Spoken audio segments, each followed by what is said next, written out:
That's a good one. I like that one. Welcome to KO Bets. My name is Bill. This is a live format show where we preview the upcoming UFC fight. I go ahead, tell you my money line predictions. Then we dive into Draftkings, take a look at the odds. Just look for some value on the card. We got a lot of heavy favorites this week, just like last week.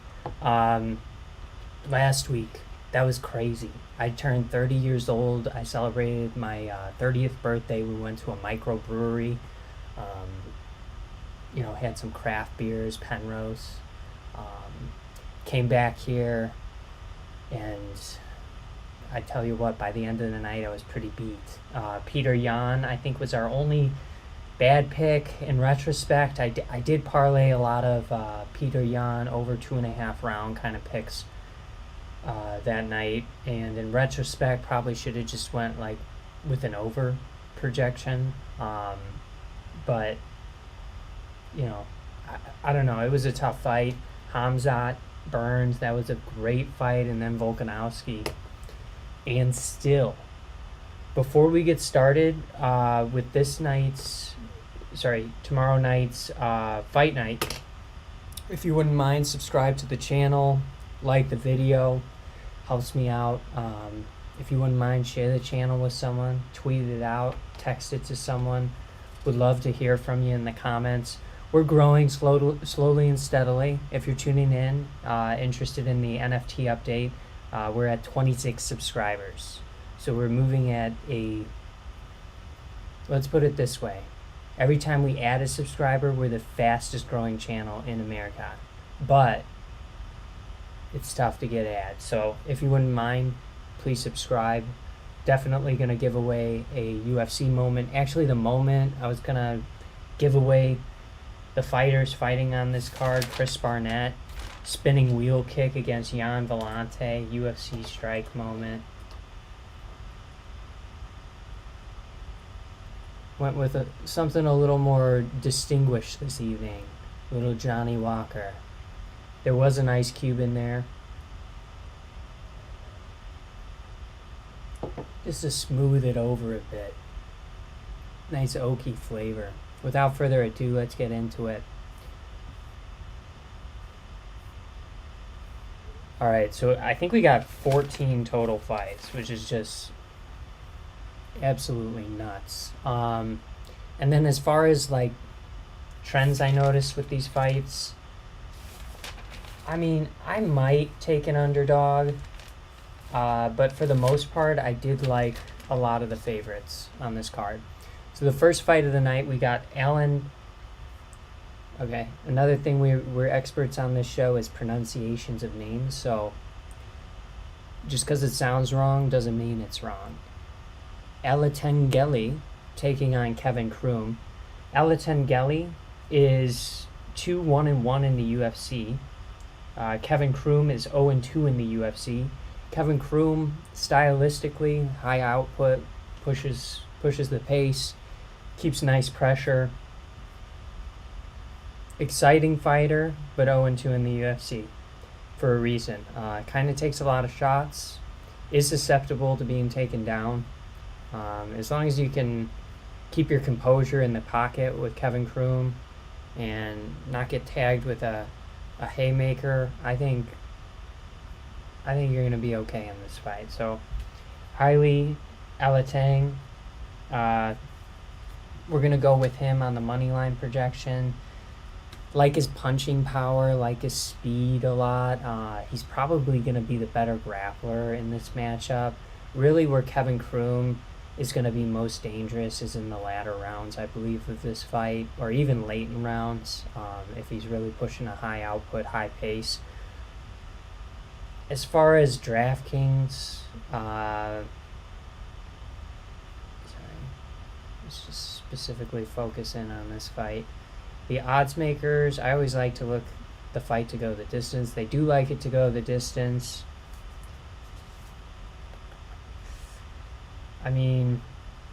Kevin Croom has been KO'd before 4 times. He's been submitted 4 times. I would agree, though. He is very tough.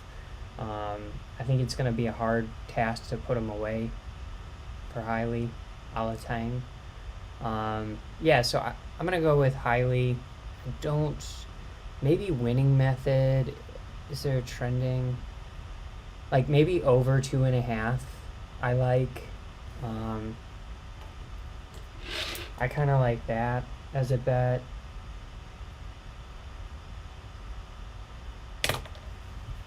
Maybe if you're super confident on any fighter, like I feel like if you like Croom, you gotta like something late. So if you like Croom, you could do like Croom and over.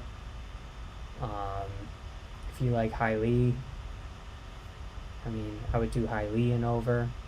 I mean, over 1.5 isn't bad. I wonder what the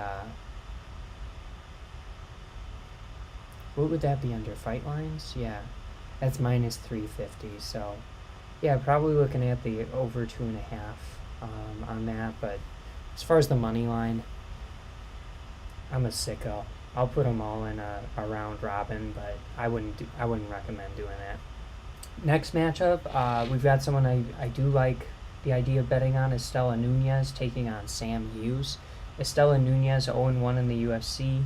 Had a tough debut fight. She's taking on Sam Hughes, who is 0-3 in the UFC.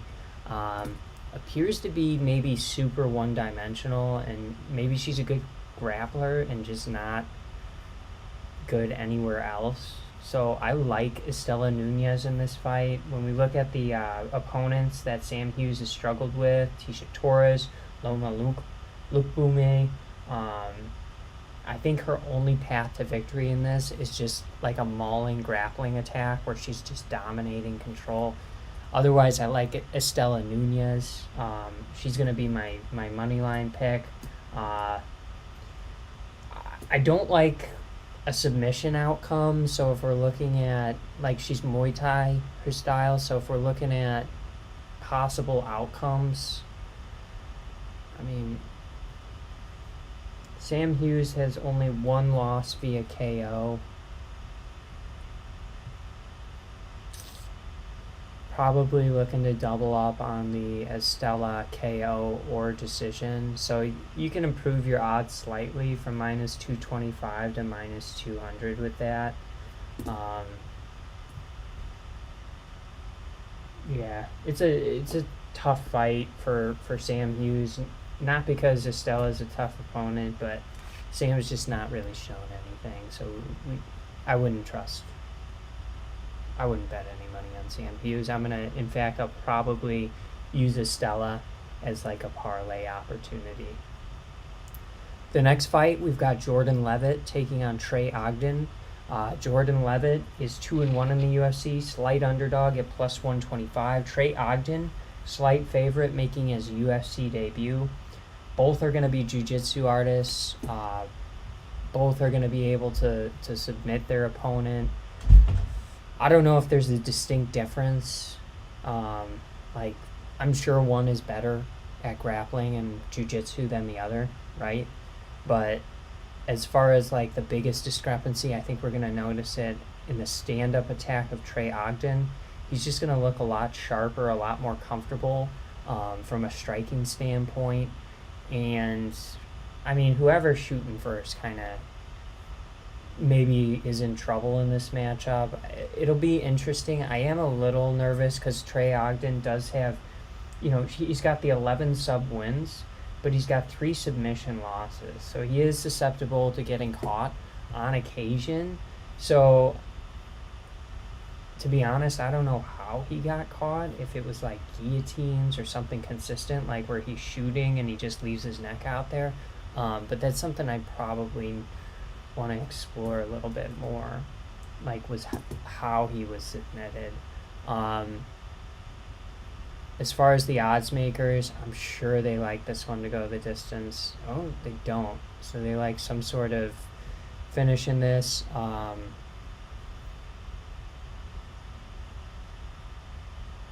No, they like the Trey Ogden decision.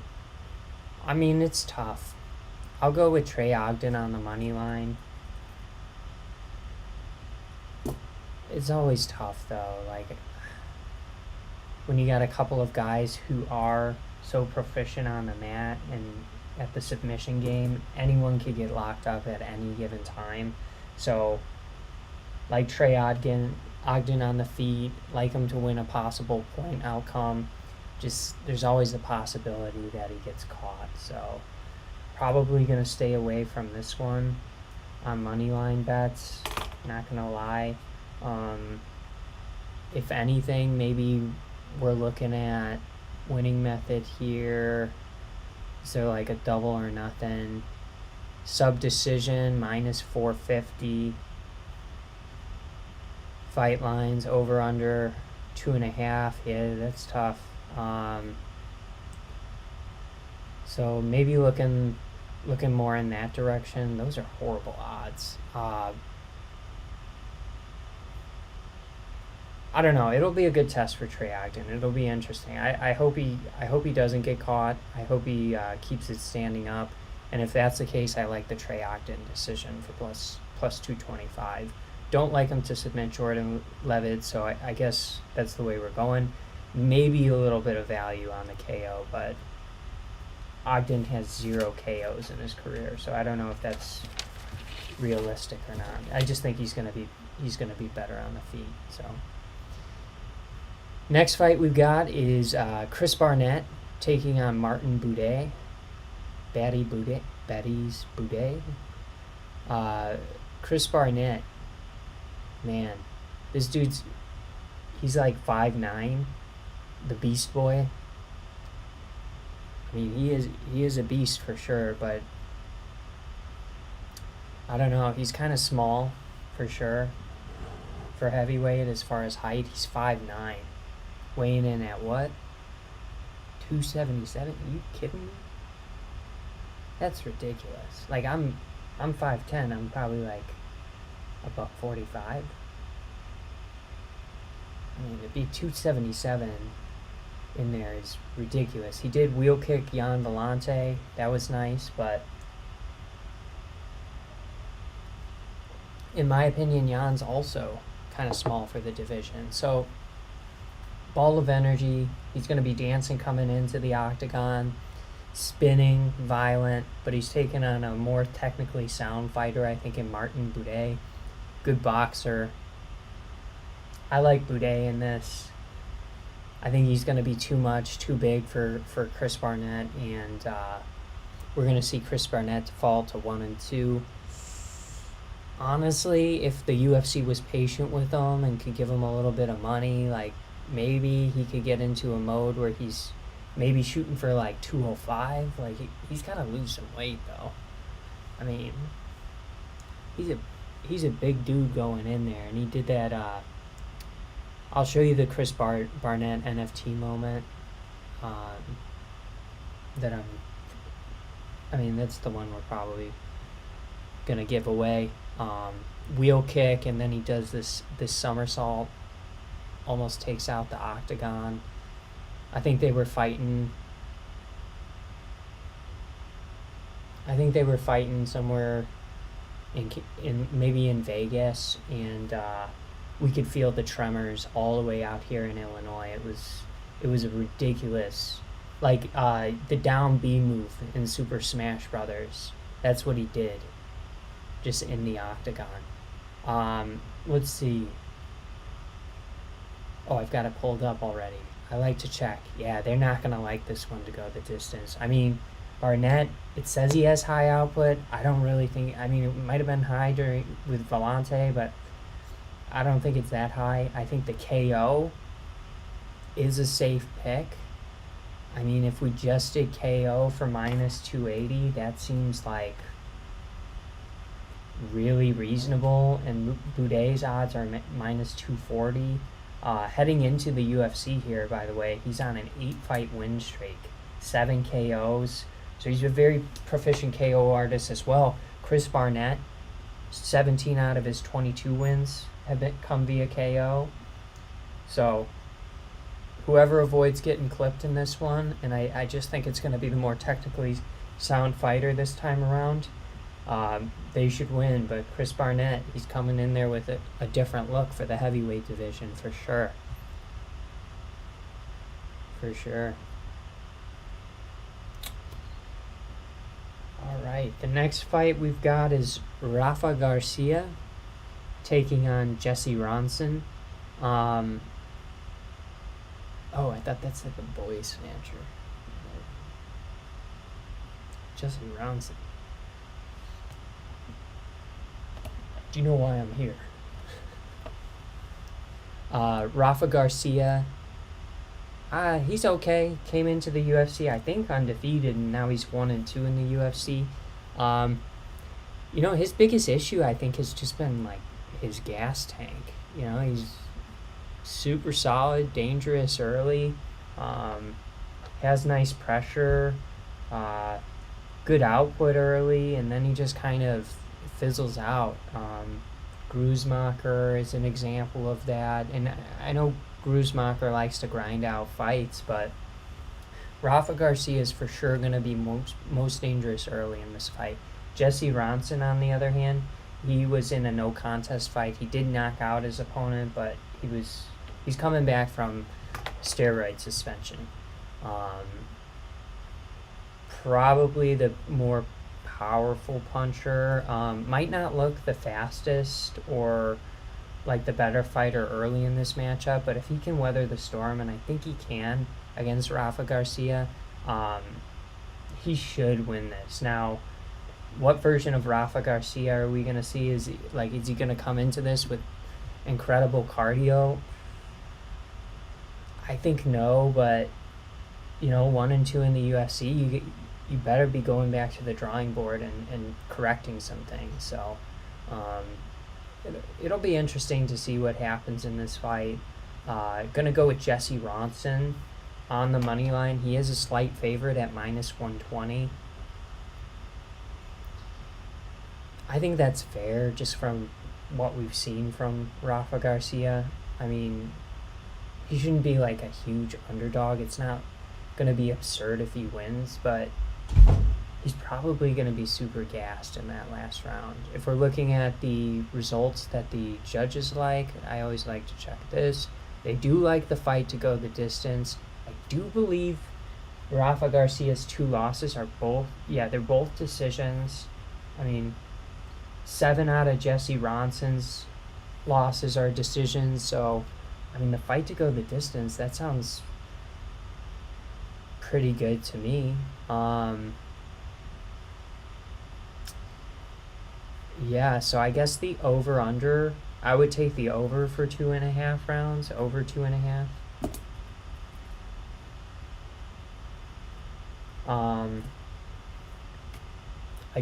I am going to worry about Rafa late, though, especially depending on how Jesse Ronson looks late in this fight. The next fight we've got is Drakkar Klose taking on Brandon Jenkins. Drakkar,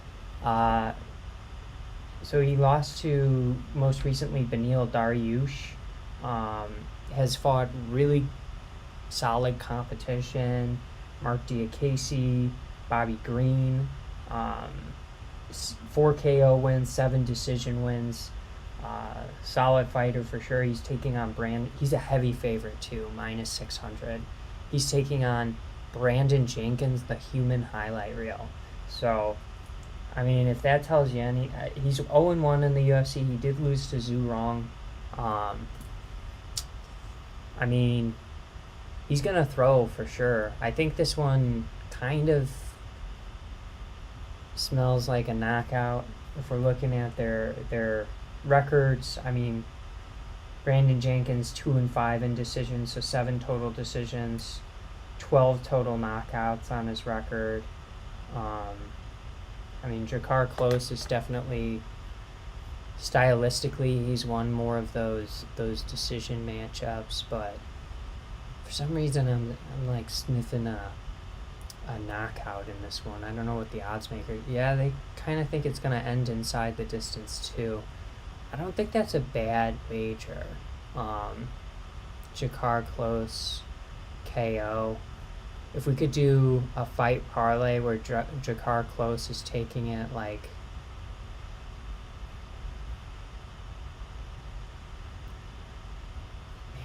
I wish you could parlay like a specific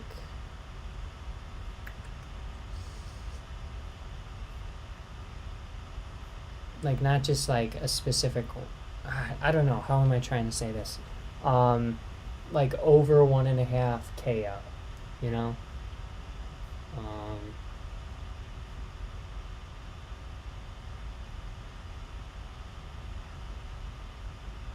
I don't know. I do like the finish, I think, in this, and I think Drakkar Close is going to do it, likely via KO. That's just my opinion. Brandon Jenkins is not Beneil Dariush. It's going to be, it should be a very winnable fight for Drakkar Close. The next fight we got is Lena Langsberg taking on Pani Kiazad. Lena, she's on the older side for sure. She's like, I think she's 40. I think she's 40 years old. She's fighting Pani, who is on a 1-fight losing streak. Has struggled, I would say, primarily with grapplers throughout her career. I mean, like Pennington, Macy Chiazon, and then she's got big wins against like Sajara Eubanks, Beth Correa, Jessica Rose Clark. So I know, I don't know, she's gonna have a striking advantage, I think, in this fight. And I think Lena Langsberg, what we've seen from her, she's not really a grappler who's gonna maul Pani. So you gotta like Kianzad in this one, and she's a heavy favorite at -450. Likely a decision. I'm sure the odds makers like some sort of a decision, although Lena's got, out of her 5 losses, 3 have come via KO. Let's see what the odds makers like. They like it to go the distance, so maybe there's a little bit more value on the knockout, right? I think she is going to be the better boxer in this, plus 1,600. Oh, that's Lena. We don't like Lena. Pani, plus 450. Yeah, and -200. She's -450. If we just did the KO decision, that improves it to -400. And then if we're looking at Pani and over,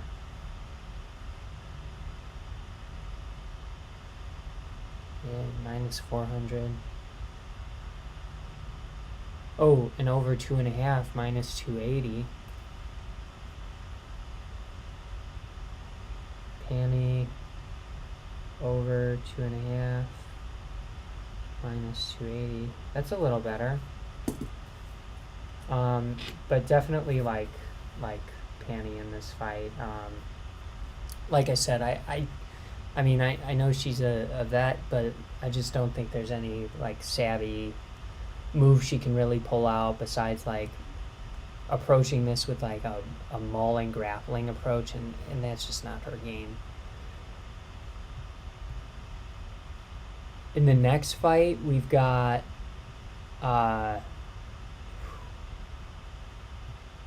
slow down on the Johnny Walker. I thought that I had this on mute the whole time. On the next fight, we got Devin Clark taking on William Knight. I'm not gonna lie, William Knight really pissed me off the last time he fought. He showed up like he's a 205 pounder, and now they're both fighting heavyweight, but he showed up like way overweight, like 20 pounds overweight. And then that was versus Maxim Grisham. And then he had like one of the worst performances I've ever seen. And it was just like, I don't know. Everything about it was bad. And I don't know like what he was going through, so I can't really worry, judge him or whatever, but yeah, I don't know. I can't bet on William Knight after that. Like, I put money on him then. Who is that against? Even. Yeah. Well, Max Grisham, but like, it wasn't even close.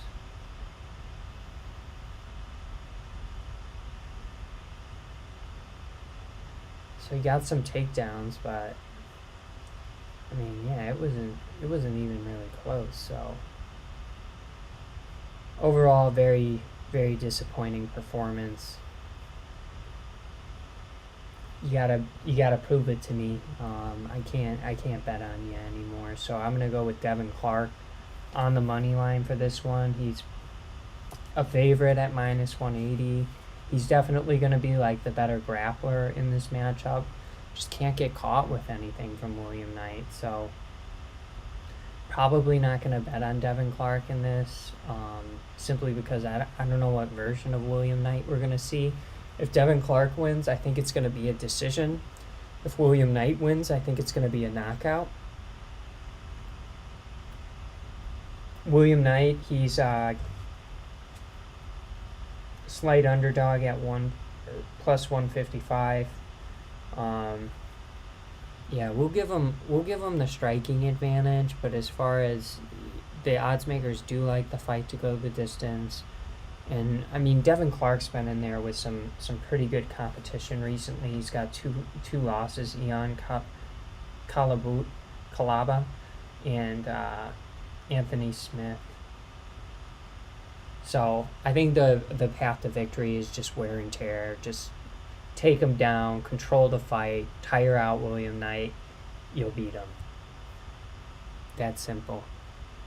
So it'll be interesting to see how both look at the heavier weight. I mean, I would say that is more of an advantage for William Knight, who is missing 205 by 20 pounds, but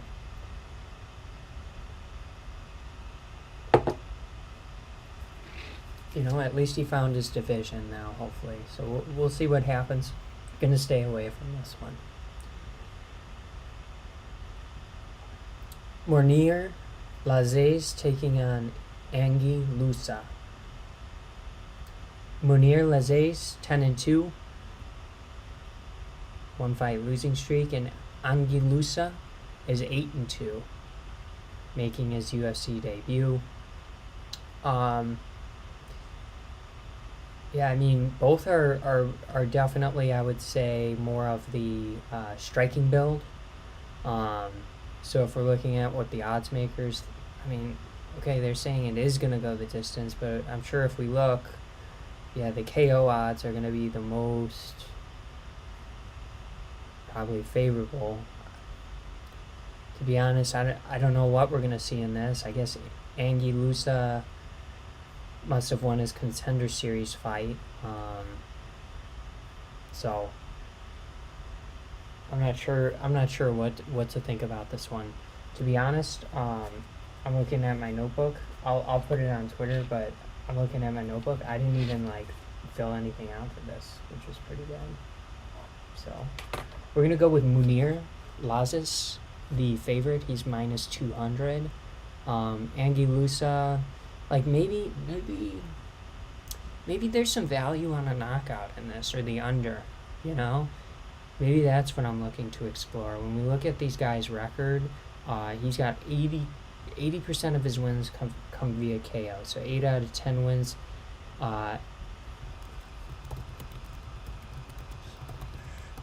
Let's look up Lusan straight off. 5 KO wins.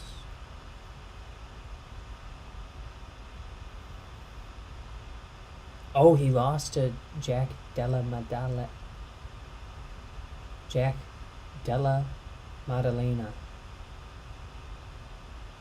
who I believe we've seen fight this year.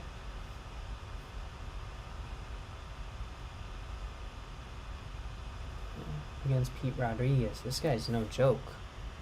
Good guy. Maybe,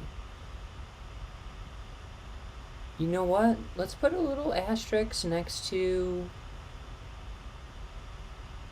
Angie Lusa. We're going to go with the underdog on this, plus 170. Sorry, Munir. We're going to go with the underdog on this one. As far as the result of this fight, let's put a little bit on the KO. Plus 140. Either guy scoring the KO. I kind of like that. Next fight, we got Pat Sabatini taking on TJ Laramie. TJ Laramie just struggled with Derek Minor in his debut. Now he's fighting arguably a tougher wrestler and tougher opponent in Pat Sabatini, who's just been mauling. Incredible conditioning. I think this is the dude Paul Felder kind of works with, and I mean, both are wrestlers, but Pat Sabatini's probably another level. Heavy favorite at minus 510 odds. We're going with Pat Sabatini on the money line. As far as the result, I'm sure they like the decision, the 3-round decision. Oh, no, they like a finish. So they like the Pat Sabatini submission. If we're looking at TJ Laramie's career, he's got 1 submission loss. I mean, I guess it's possible. Pat Sabatini's just going to be the overall better fighter. So I don't know, but part of his like skill set is just weaponizing that pace, right? So I think I would go with like Pat Sabatini over a round and a half for minus 150. I think I would look at that a little bit.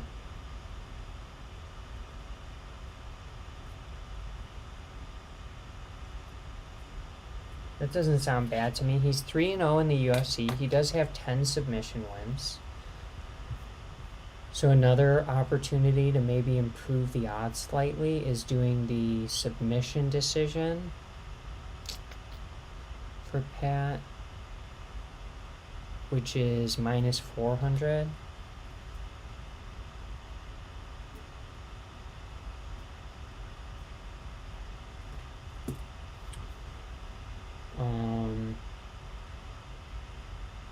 Yeah, I mean,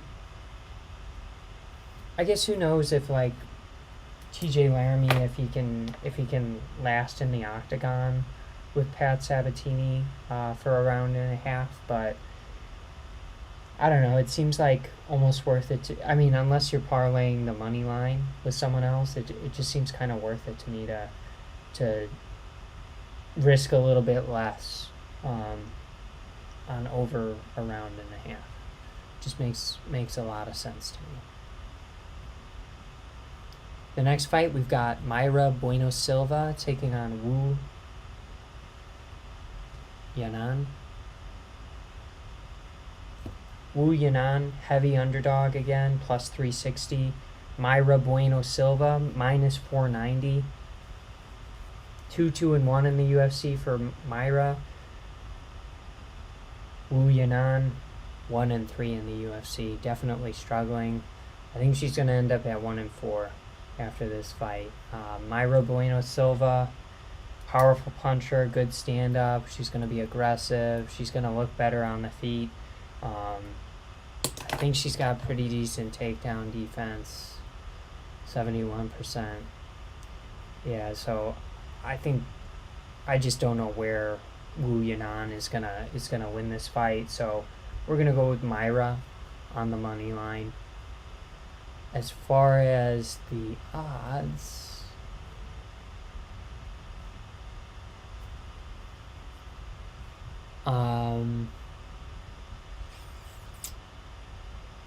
they do like the fight to go the distance, which I think is probably pretty accurate of what's going to happen.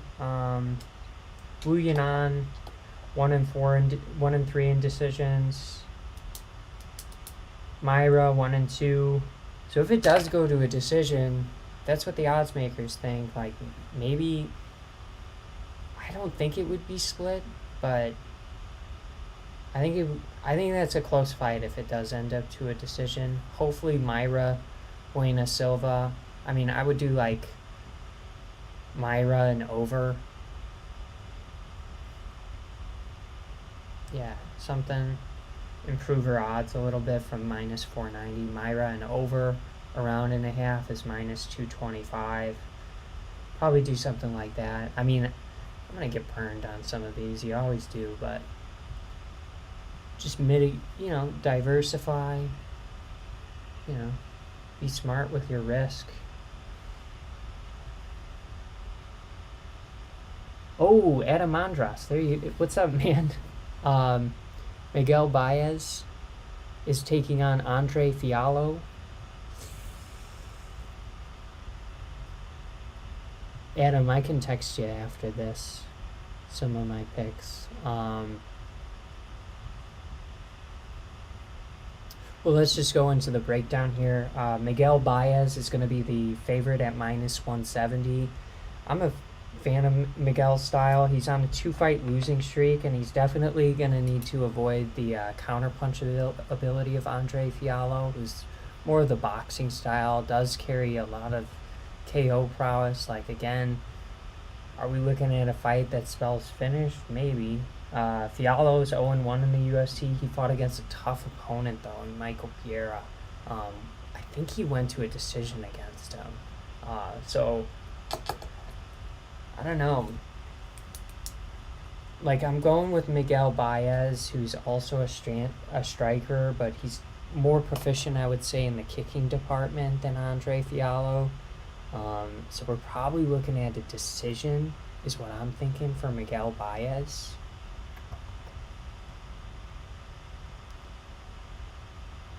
Yeah, Miguel Baez, fight props. They don't like the fight to go the distance. I don't know.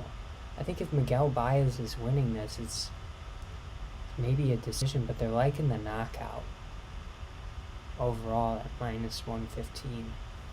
I don't know. This is for sure a good fight, in my opinion. I'm excited for this one. I couldn't tell you. I mean, we're gonna go with Miguel Baez on the money line. I mean, maybe Miguel an over a round and a half. Maybe that's what I'm looking at. Maybe over under is probably 2.5, right? Oh, it's 1.5. I would go over 1.5 for -195. I don't think that's awful. Both are tough fighters. Both have gone the distance against tough fighters. Miguel Baez has just lately gotten in a little bit of trouble, and gotten clipped a couple times. He's on a 2-fight losing streak. I just kind of wanted to see when that happened. Yeah, round 3 for this one. I was gonna say I'm pretty sure it was late. So that'd mess us up, right? If he got an early second round submission or something. But yeah, as long as, I mean, I think he can hang in there with an artist like Fiallo and not get knocked out early in the fight. I don't think he's going to knock out Andre Fiallo early. Ultimately, I do think it's going to come down to points, just because we've got a kicker against a puncher. I think the kicker's a little bit maybe more proficient at what he does than the boxer. So he's going to keep it at a distance, tag him up, strike with him. Chao Barallo's taking on Omar Gatsiev. Gadzi is the slight favorite at -135. Wrestler, control, mauling, that's Gadzi. Chao Barallo, definitely powerful striker, powerful puncher, contender series guy. I don't know, it's a good fight. I think I like Gadzi in this, just because of his ability to take down fighters and control the match and probably just rain down ground and pound ultimately. Maybe there's a sub there. I don't know. The odds aren't too bad at -135. I like Gadzi. Curious what the odds makers think. I mean, Barallo, for sure, an exciting fighter, and Gadzi, kind of dominant. But, I mean, this is going to be a good test for both fighters, for sure. So, I kind of think it's going to go the distance. I don't know what the odds make. Yeah, they don't think it's going to go the distance. So, I'm sure the over-under's at 2.5. Yeah, even odds for that. I think there's some value in the decision play for Gadzi. When we're looking at the records, obviously Gadzi is LeVar Ball. Never lost. And then Chao Barrello. 1 decision loss. I kind of like the decision. Like for both guys. Is that crazy? Decision plus 110.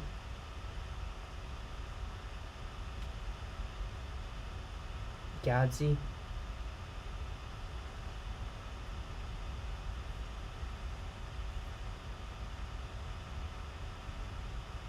Decision is plus 250. I like the wrestler in this. I think as long as he keeps a relentless approach, it's going to be a difficult night for Chao Barrello. And in the last fight, we've got Vincent Luque taking on Bilal Muhammad. Vincent Luque is 1-0 against Bilal. They met years ago. So they're 2 totally different fighters at this stage of their career. I kind of question, like, Luque's 2-5 in decisions. So, I mean, and you can see the significant strikes. It's about even. So, I mean, stylistically, when he's in those close fights, he tends to lose them. Bilal Muhammad, grappler, U of I guy. Brings wrestling, competitive nature to him. Kind of relentless pressure. Is going to go for the takedowns. Has been in 5-round fights, I think, recently. We've had him on a couple main events. Let's double check that. Oh, so Thompson was a 3-round decision. I lied. Edwards was the eye poke, the no contest. But he's on a tear. 6-fight win streak. Lucay, on the other hand,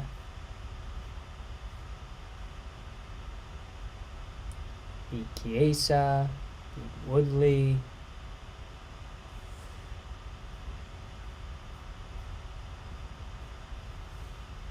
I don't know. Lucay is just so violent. I want to roll with Bilal just because,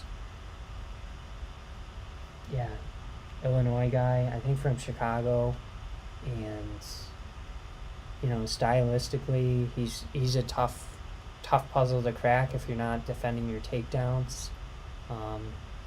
Lucay's takedown defense isn't bad, and I just think he's so dynamic as a striker. Like, he's dangerous for sure in there. So we're gonna roll.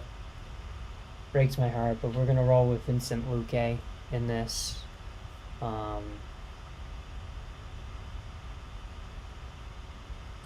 Primarily because I do want to see Lucay fight Usman, get an opportunity to.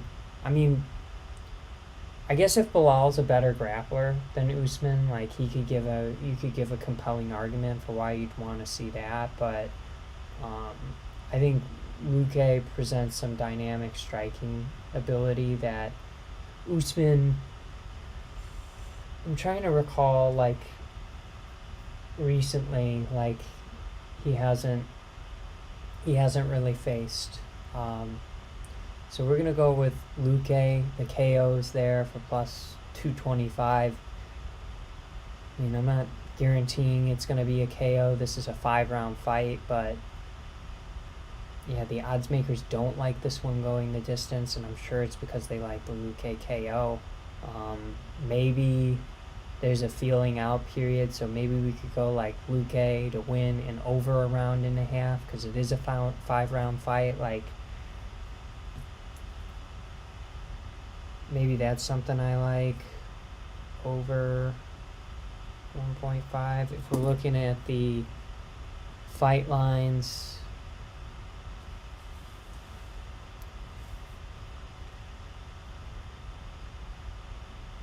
man, it's tough. It's tough. Moneyline finish only. Yeah, you gotta like Lucay.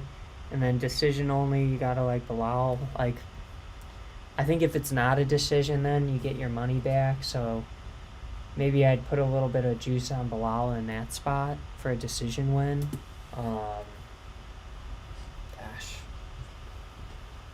it's just like tough to get what happened in the first fight out of your head, and like Bilal's gonna he can't like stand there and just strike with Lucay like he did last time. Otherwise, it's gonna be the same exact result as before. That's just how I feel. We can see what's trending on Twitter. See if there's anything interesting to talk about. You can see what's trending in different countries. It's pretty cool. Oh, Hawks at Cavs. I kind of wanted to roll with Trey Young and the Atlanta Hawks just because they were so like dynamic and good last year. I didn't, but I did put a little bit of money on a parlay with Atlanta and the Pelicans, but I mean Paul George is out, so I was just talking to my buddy, and yeah, I mean the Pelicans seem like a safer bet than the Hawks, and damn, the Cavs, they're looking good. Jared Allen's back, 1 block already. I mean, Atlanta's without John Collins. I mean, they're going to have to hit a lot of threes for sure to win this game, but they could do it. I think they could still do it. They're down 10 right now. I don't think it's... What are the odds for that? Plus 260 only? Yeah, I think it's going to get closer, you know, because Atlanta, it looks like they're just missing a lot of shots, a lot of three-pointers. I think it's going to get closer, but they are on the road, so maybe it's just one of those games where their shots don't fall. What happened with Capella?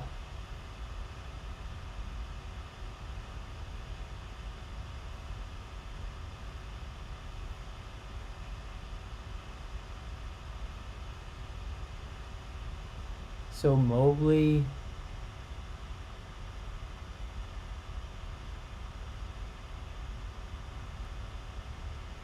Ooh! Probably like hyperextended knee or something. Ooh.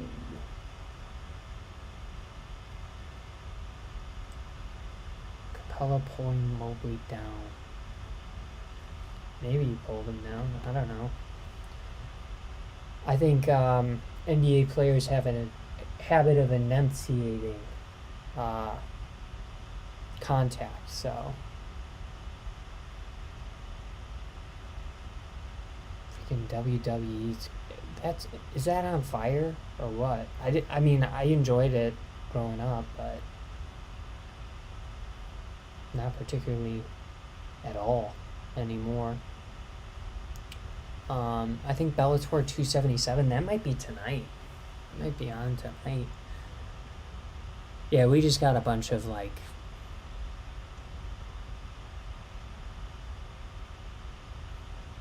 basketball players trending, baseball players trending.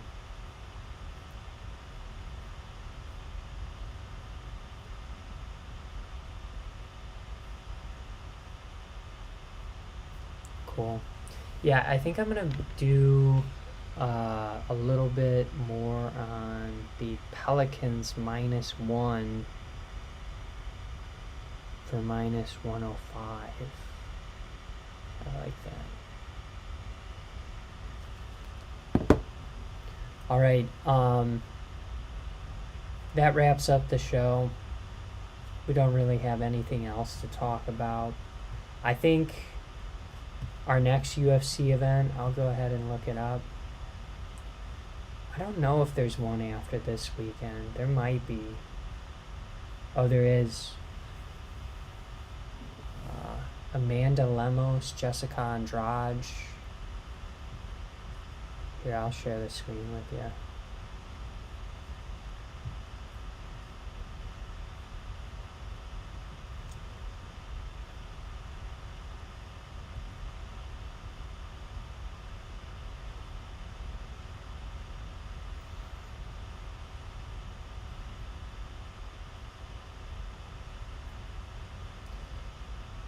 Yeah, Romanov was a heavy favor against Tanner.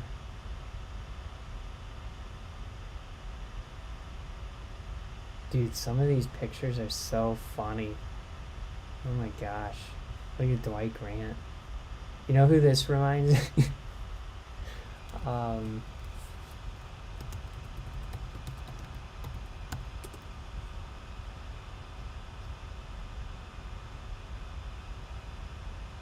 It reminds me of, he's got that Apollo Creed look to him.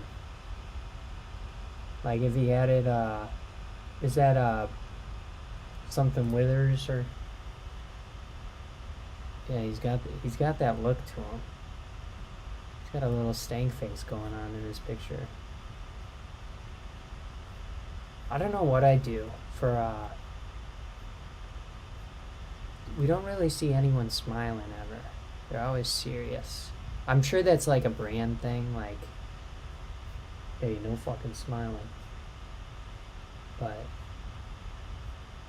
I mean, it's alright to smile occasionally, right?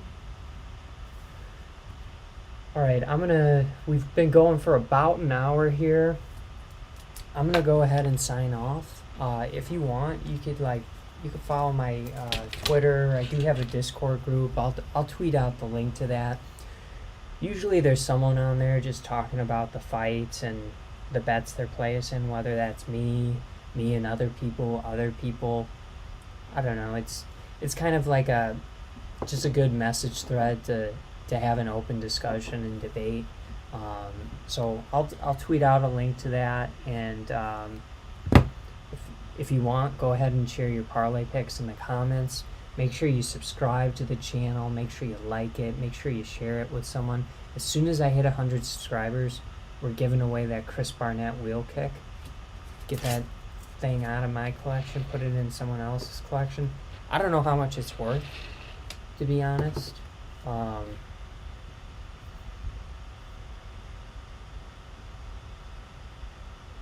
Dapper Labs is slacking though. That's what I'll say for sure. They're slacking. They still haven't consolidated accounts. They were like, oh, it'll take a couple weeks. Over a month later, they still haven't figured it out, which is freaking awesome. I've got like a ton of crypto balance, and